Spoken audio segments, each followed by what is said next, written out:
My name is Marina Caldwell, and I'm 28.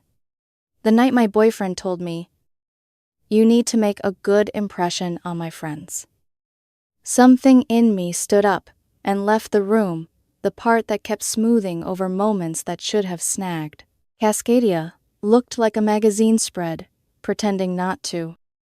All brass and soft light, and a wall of bottles that made you feel small and thirsty. Vance, my boyfriend, was already at a corner table with 5 women who turned to look at me like they were calibrating lenses.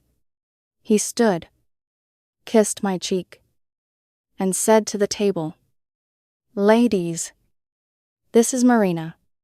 Marina. Meet the inner circle." Inner circle did the thing to my spine that exclusive always does. I smiled anyway. Coats lifted. Earrings flashed. On the table, 2 wine bottles already decanted. Appetizers nibbled down to decorative parsley. "We started a little early," said a woman, with a sharp bob and an expensive laugh. "Hope you don't mind." "Not at all," I said, even as a waiter slid another menu toward me, like a dare. The conversation was a soft interrogation. "What do you do, operations consulting? Where do you live? A decent apartment with decent light. What do you drive? A paid-off Honda that I'm oddly fond of." Every answer drew the smallest look, like a card being mentally moved from one pile to another. Vance squeezed my hand beneath the table when I said paid off. "She's practical," he told them. "And generous." The word generous hung there like a chandelier. They ordered like the check would never land. "Lobster." "Voyou." A woman named Shay said she couldn't decide and asked for both. The table applauded the decision like it was a personal breakthrough. Somewhere in my head, I started doing math, and then stopped. The way you stop a nosebleed, you can't really control. Just tilt and breathe and pretend you're fine. I told myself what women tell themselves when we were taught to pass class with extra credit. In grace meeting, the friends is important. They love him, if they love me too. Things get easier. The wine softened the edges. Stories braided across the table. Vance looked proud, like he'd seated me at a board he'd long wanted me to join. I wanted to believe I was being welcomed, not weighed. When the check arrived, the waiter placed it in the center, as if marking the final scene. Nobody moved. Then, with a smile that belonged in a sales deck, Vance slid the leather folder toward me. "Bob," he said lightly, like a private joke. "You've got this." Right. First impressions. There is a sound that lives between a laugh and a gasp. I made it quietly. The table held its breath. Somewhere, a fork touched linen. I opened the folder like I was opening a door in a house I'd just realized wasn't mine. "2,000 127 40 Numbers stared back as if they were offended. I could read them. I felt my face arrange itself the way professionals do in meetings that have just gone wrong. "This is everyone's meal?" I said, and heard my voice sound polite about a boundary. The bobbed woman laughed. "Don't be silly." Vance's thumb tapped the table. "You said you wanted them to see who you are," he murmured. "Pitched for me, alone. A partner who invests." The waiter hovered with ballet training. I handed over my card because sometimes the only way to show there's a problem is to let the problem speak. 2 minutes later, the waiter returned, throat cleared with gentle sorrow. "I'm terribly sorry, Ms. Caldwell, but your card was declined. I tried it 3 times. Would you like to try another?" Silence is a character who arrives whenever you need a villain. I opened my banking app under the table. The number blinked back $87.50 available. The savings account below it held what mattered. I'd moved most of my checking yesterday for a better interest rate. I hadn't moved it back. I was suddenly a woman with a budget and a target on her back. That's odd, I said. And it was. I moved money to savings yesterday. I can transfer it back in the morning. Vance's smile dropped its mask. You don't have $2,000 in checking. Not tonight. I said. Evenly. I have it. It's just not where a waiter can reach it. Wow, he said. And it was not admiration. The word provider floated between us. A ghost from someone else's story. The waiter. Tireless diplomat. Perhaps the table would like the remainder divided 6 ways. What happened next was a chorus of unpreparedness. I left my wallet in the car. I only brought my ID. Vance said it was covered. There was movement, frantic and small, like mice behind a wall. The bobbed woman blinked at me with curated pity. This is awkward. Vance's voice found an edge. Outside? He said to me. Low. Now. In the cooling night. The valet lights threw coins of brightness onto dark concrete. Vance faced me with a posture I recognize from people about to sell you something they never intend to use themselves. What kind of woman are you, he said. Do you have any idea how embarrassing that was? I told them you were different. I told them you were solid. Embarrassing for who I asked. It came out tired, instead of sharp. For me, he snapped. For us. This was a test. Marina. My circle needed to know. You could step up without making it a thing. By paying $2,000 for your friend's dinner, they're not my friends. They're my network. High standards. We operate on a certain level. And a woman who's with me picks up the bill to prove she belongs. I finished it for him. Words can be architecture or trapdoors. He laughed. Ugly. Don't twist it. You knew what tonight was. Show them you're all in. You failed. Spectacularly. I thought about my savings tucked aside like a quiet plan. About the way he said partner when what he wanted was a sponsor. I didn't fail a test. I didn't consent to take. I said, and if your network can't survive a split check, maybe it's built on the wrong thing. He stepped closer, lowering his voice until the syllables pressed on my skin. Here's what's going to happen. I'm going to go in there and cover this with money I shouldn't have to use, and then we're done. I don't date women who embarrass me. Then don't, I said. I surprised myself by meaning it cleanly. He stared at me long enough to find nothing. Then he turned on his heel and went back inside. Through the windows I watched small chaos purses emptying. Cards appearing. A manager summoned. It took 30 minutes to sort a mess that had been pretending to be a standard. I sat in my car and let the engine stay silent. My phone woke with a flurry, not from Vance. From unfamiliar numbers that organized themselves into cruelty like they'd rehearsed. You're actually pathetic. Vance deserves better.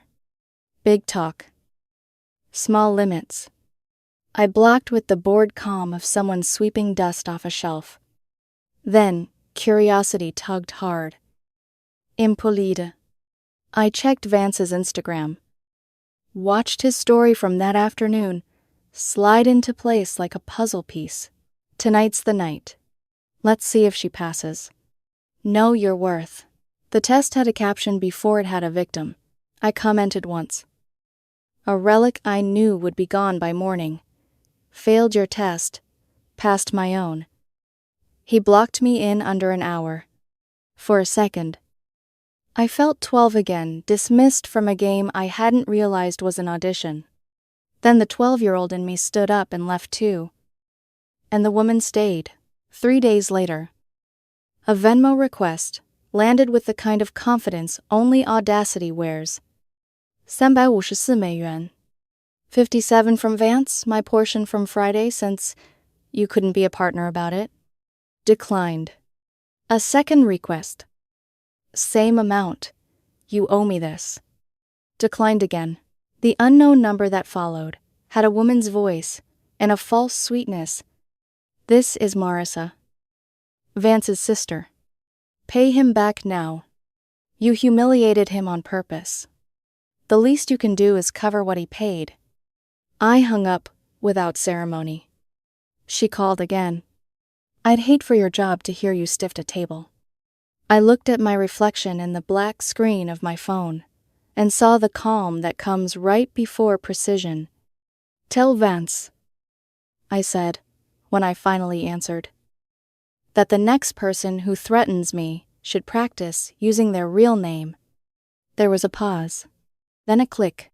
That night, a stranger DM'd me from a private account. Hey, you don't know me, but you should know Vance runs that dinner test on women. If you want receipts, I've got them. For the first time in days, something like relief cracked through the anger. Receipts are colder than rage. And far more useful. Sent them. I wrote back. The typing dots bloomed like a forecast. The DM came with screenshots like weather alerts, timestamped, geotagged. Undeniable. He did this to me in April. The woman wrote, Sam Restaurant Group. Different location. Same 5 women. Same script. Make a good impression. When the check landed, he slid it to me like it was part of the ritual. When I hesitated, he smirked and said, It's an investment. Her name was Bethany Ruiz, and she suggested we meet in a coffee shop that smells like Second Chance's burnt espresso and warm bread. She showed up in a blazer and sneakers, the uniform of someone who moves through the world, ready to run if she has to. She set her phone between us without preamble. Start with this, she said, thumb moving with practiced precision. A WhatsApp group lit the screen, a tiled header photo of champagne flutes and gold confetti. Like a corporate retreat, trapped inside a mood board. The test table. Members Vance and the 5 women I'd met. Plus 3 more I hadn't. The thread went back months. There were spreadsheets attached. Names. Occupation. Restaurants. Notes that read like scouting reports for a sport I hadn't wanted to play. Vance Marina, Ops Consulting. Paid off Honda. Might be practical. Test free at Cascadia. Target spend 2K plus. Maddie pre-order 2 bottles. Shay. Do your indecisive thing. Shay copy. I'll say I want both. Vance language inner circle. First impression. Invest. Marissa changed name to avoid sister. I'll follow up if she balks. Got it. My name looked tidy and small next to people who'd never needed permission to use it. Bethany swiped to photos, snapshots from various dinners. Women with polite smiles, mid-laugh. Checks rounded to 4 digits. A hand sliding a leather folder across linen. The captions were efficient in a way that made my teeth hurt. Passed without blinking. Keep. Asked about splitting. Drop. Paid half after push. Keep for drinks only tier. They run tiers, I asked. Numb and curious at once. Bethany nodded. Jaw tight. If you pay easily, you become a provider. They escalate.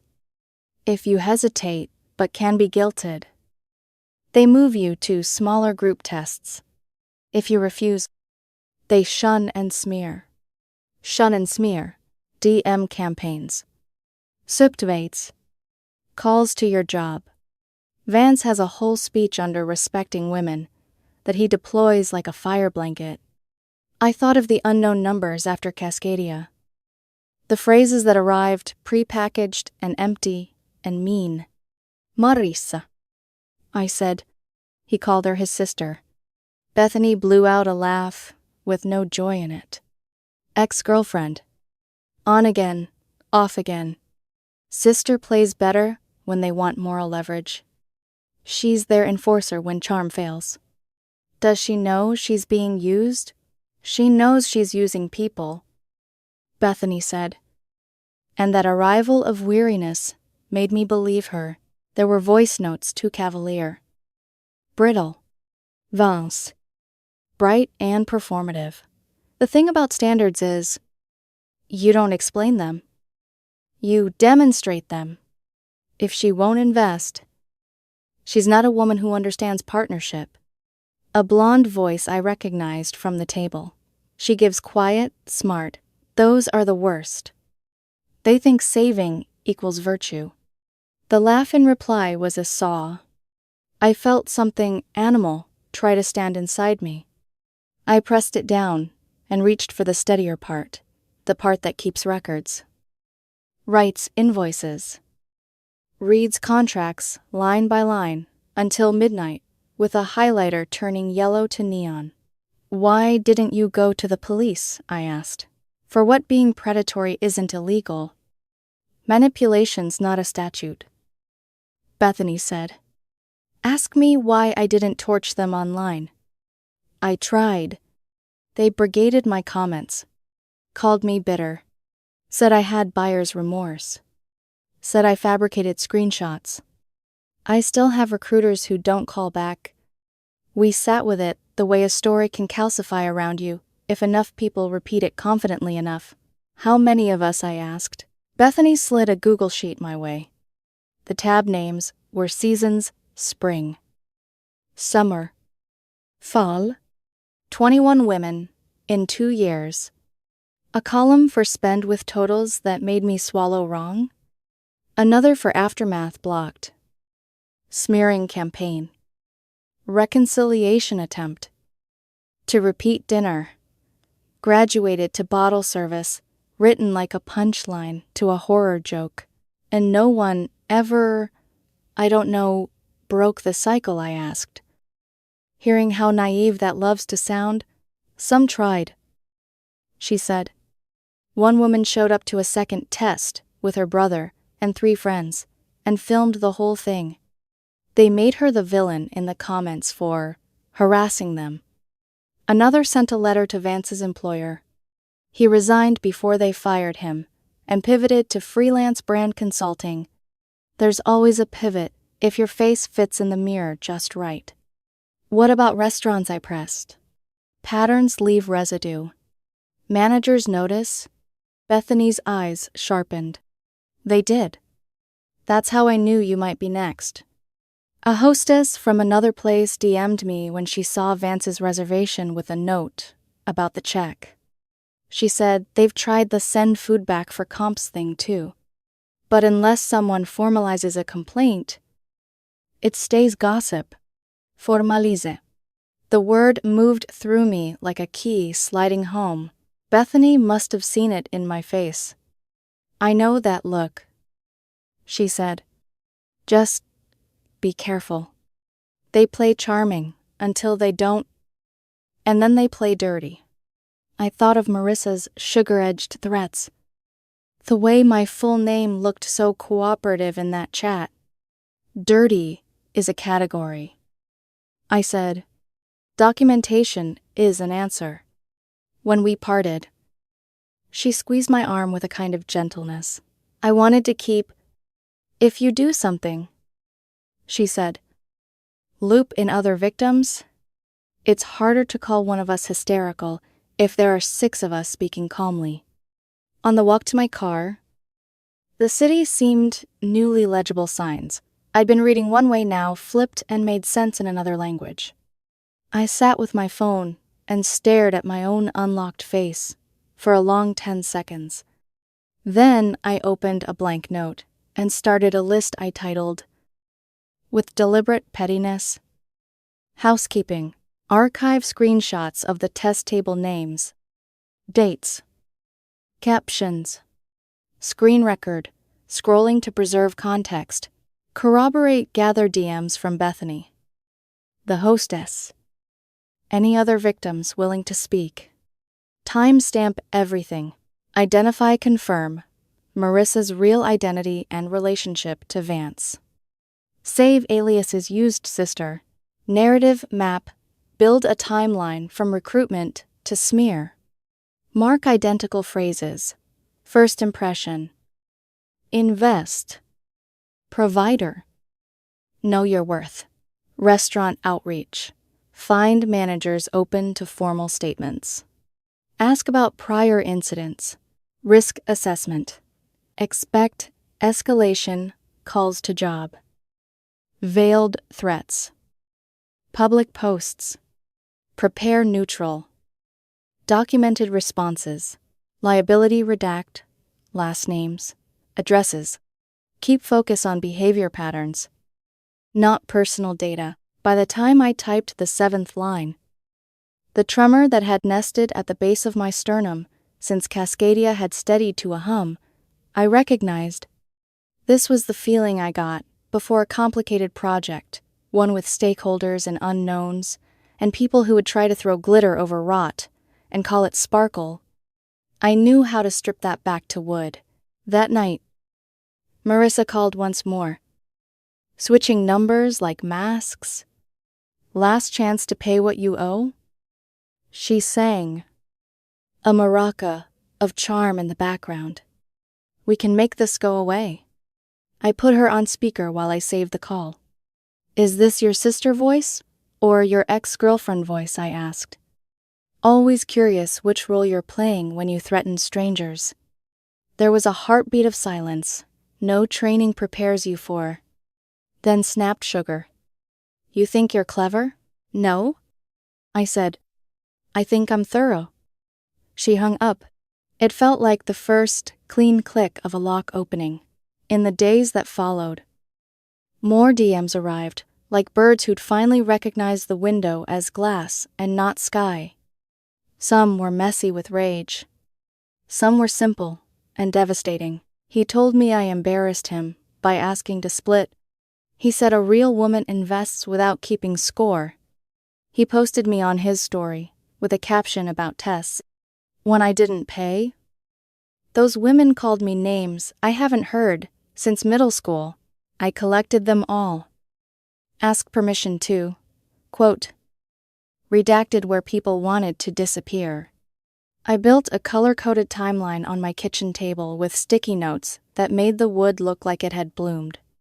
When I finally laid down the sequence approach love bomb invite inner circle, overspend the slide moral language smear, it looked less like romance and more like a funnel. One DM stood out. A bartender from Cascadia's sister restaurant wrote, "We've had issues with that group. If you're filing anything, the GM might actually listen this time." She added a manager's email and, blessedly, the words cameras roll all night. I slept better, knowing a lens had witnessed what my memory kept replaying. The next morning, a recruiter I'd been hoping to hear from sent a curt, "We're moving in another direction." I checked LinkedIn and saw a profile view from Marissa L., which she had forgotten to hide. The petty inside me saluted the sloppy. I logged the incident under expected pressure. I replied to the recruiter with a bland thank you and moved the sticky note labeled job noise further up my board.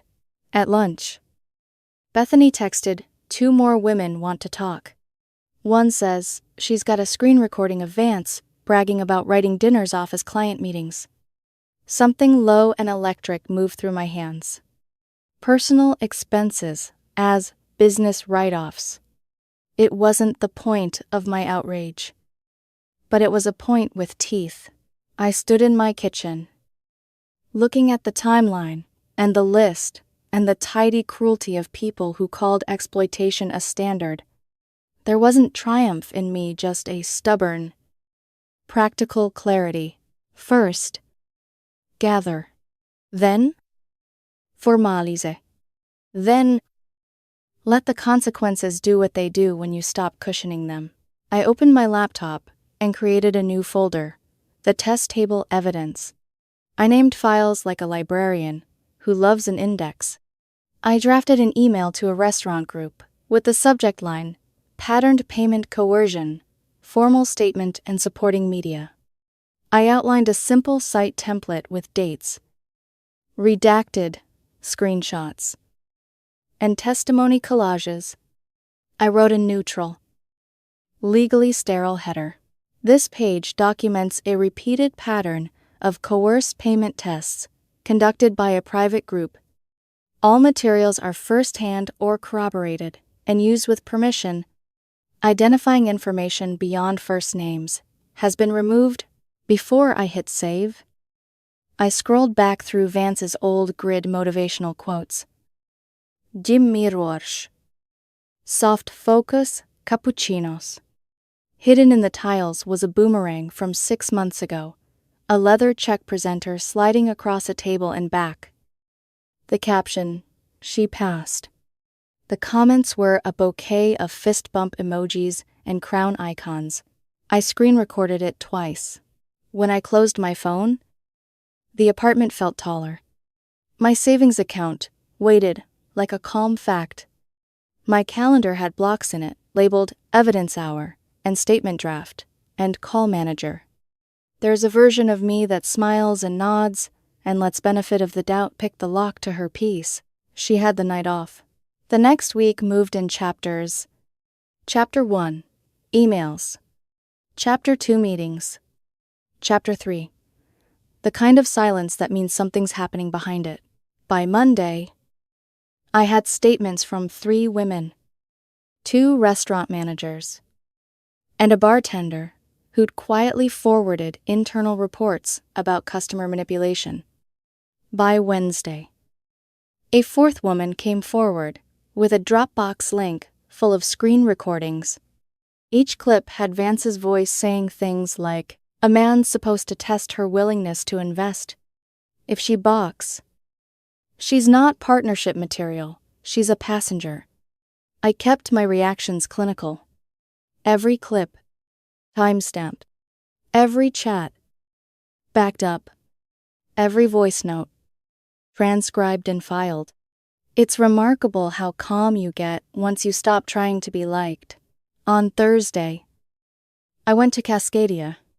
The manager, a man in his 50s named Miles, met me near the bar, where couples in tailored coats laughed over oysters. His handshake was steady but cautious, like he was still deciding if I was a customer or a complication. I explained what had happened. He didn't blink, which told me he'd heard versions before. When I mentioned Vance's name, his eyebrows twitched. We've had incidents, he said carefully. Same party size. Same pattern. Always the same man reserving the table. He gestured for me to follow him to the back office. On the screen, a pause security video showed a familiar table, our table. Would you like to confirm identities? I nodded. The video rolled the 6 of us laughing. Me smiling too wide. The wine glinting red under the lights. Then the check sliding. My hand hesitating. His expression hardening. Miles paused it there, exactly as described. He said, if you're willing to provide a written statement, we'll ban the group. I'll sign whatever you need.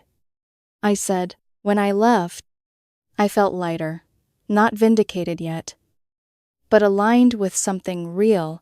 That night, I launched the site, Test Table Truth. Con. Minimalist design, black text. White background. The first section read, this page documents a recurring pattern of coerced partner tests conducted under false pretenses at multiple restaurants in the city. Evidence provided by multiple women and hospitality staff, No names, no photos, just behavior, structure, and proof. The next morning, the link had already traveled. My analytics showed 600 visits before noon. 2 messages hit my inbox. One from a woman thanking me for giving her a name for what happened. Another from a journalist asking for comment. I ignored both for the moment and went back to work, real work.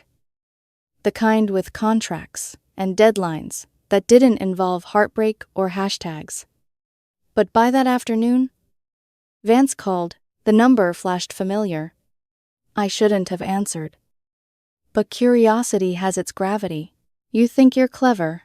His voice carried that too even calm that only comes right before someone starts yelling. I think I'm factual. I said. You posted lies? Prove it. You're ruining my reputation. Your actions did that. I just formatted them. He exhaled sharply. And I heard movement, maybe pacing. Maybe posturing. You made this personal. It was personal when you used people for sport. Then he said it, the line that told me I'd hit the right nerve. I could sue you for defamation. I smiled, though he couldn't see it. You'd have to testify that your tests were real for that to hold up. Please do. Click. By Friday. The ripple became a current. Cascadia's parent company issued internal memos banning the Test Table Group from all their locations. Other restaurants quietly followed. A new Reddit thread, titled Number Test Table Scam, hit trending. Dozens of women posted their experiences. Each one eerily consistent: the charm, the friends, the dinner bill ambush, Saturday morning. An email pinged from an unfamiliar address: irs.gov domain. We've received your submitted materials and will review potential tax discrepancies related to the attached claims. I sat back and exhaled. Vance had once posted a TikTok about leveraging lifestyle as a business expense. He'd even tagged number smart money. Apparently, that kind of smart had an expiration date. By Sunday, the dominoes began to fall. A woman named Shay, one of the 5 at the dinner, messaged me through the site's anonymous form, I want out. I didn't realize how deep this went. Vance said it was harmless. I see now it's not. Please don't post my messages. But I'll testify if needed, I wrote back. We're not here to destroy. We're here to stop. She replied, I'm in therapy now. Thank you. It's strange how the same mouth that delivered cruelty can, in the right light, speak apology. I saved her note under turnarounds. 2 days later, Bethany called, breathless with disbelief. Did you see Vance's LinkedIn? I pulled it up. His headline, Marketing Innovator and Relationship Strategist, was gone. Now it read, Open to work. He deleted every post about standards and investment tests. The last one standing was a quote image that said growth hurts. The comments were merciless. Looks like he's trending for all the wrong reasons. Bethany said, maybe for the right ones. I murmured, but the best came a week later. A journalist from a local lifestyle paper published an exposé titled The Dinner Test When Dating Becomes a Pyramid Scheme. It didn't name names, but it didn't have to. The details were surgical. The evidence? Airtight. At the end of the article, a small paragraph quoted a restaurant spokesperson. We've permanently banned the individuals involved and are cooperating with tax authorities. We commend the women who came forward with documentation. The site's traffic doubled overnight. My inbox filled with gratitude and a few predictable threats.